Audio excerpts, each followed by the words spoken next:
যে বাজার থেকে আজকে তরমুজটা নিয়ে আসলাম, সকালে নিয়ে আসছি,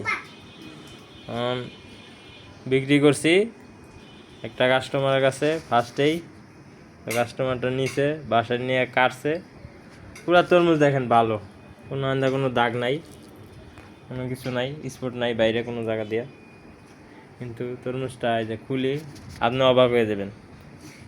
তরমুজটা আসলে এটা কি কি সমস্যা, এই যে দেখেন, এই যে একবারে কালো, ঠিক আছে, এই যে এক সাইড পুরা কালো। তরমুজটা কি কাস্টমারের টাকা দিয়ে নিব?